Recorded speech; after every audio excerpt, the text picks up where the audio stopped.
Bonjour, bienvenue sur Mon Financier. Les marchés ouvrent en territoire négatif, victime d'un regain de nervosité de la part des opérateurs, alors que Moscou a annoncé hier des manœuvres militaires près de la frontière ukrainienne. Le CAC, lui, qui digère une série de publications, redonne 0,5% autour des 4456 points. Ailleurs, même tendance, Francfort sous-performe la tendance européenne puisqu'il lâche 0,9%. L'Eurostoxx cède également 0,8% et Londres, moins 0,46%.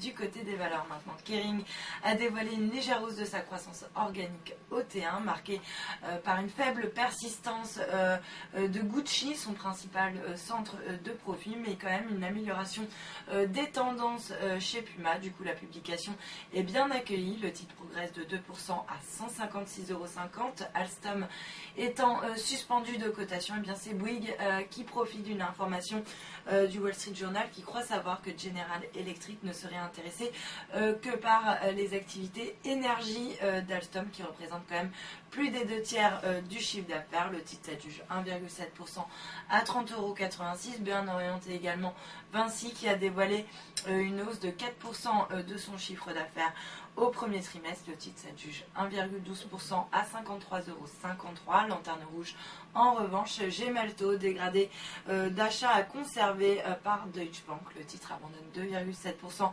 à 80,10 €. Renault, de son côté, fait état d'une hausse de 5% de ses immatriculations, ce qui a permis de compenser donc la faiblesse sur les marchés émergents, mais pourtant le titre subit des prises de bénéfices et dégringole de 2,4%. Et puis dans le même secteur, on notera que Forestia et Valeo perdent respectivement 2,7 et 2,65%. A l'inverse, PSA de son côté tire son épingle du jeu avec un gain de 1% à 13,44 €. Peugeot, qui a fait état d'un rebond de 7,6% de ses ventes mondiales au premier trimestre. Le secteur bancaire de son côté est mal orienté avec Société et Crédit Agricole qui perdent respectivement 1,37 et 1,26%. Et puis parmi les publications qui déçoivent, eh bien, on retiendra celle de SEB qui a dévoilé une légère hausse de 1,1% de son chiffre d'affaires, mais les effets de change ont plombé les résultats. Le groupe s'attend d'ailleurs à ce que l'année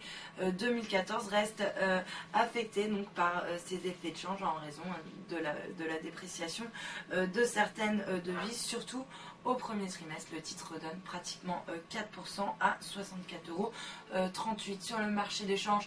Relativement peu de mouvement, l'euro reste stable par rapport au dollar, on est autour des 1,3835, il est également à l'équilibre par rapport au yen autour des 141,50 yens. Et puis à noter que le billet vert lui aussi reste stable par rapport à la devise japonaise autour des 102,30 yens. Et puis pour terminer, l'once d'or qui grappille 0,12% à 1292 $ l'once. Voilà pour l'ouverture, restez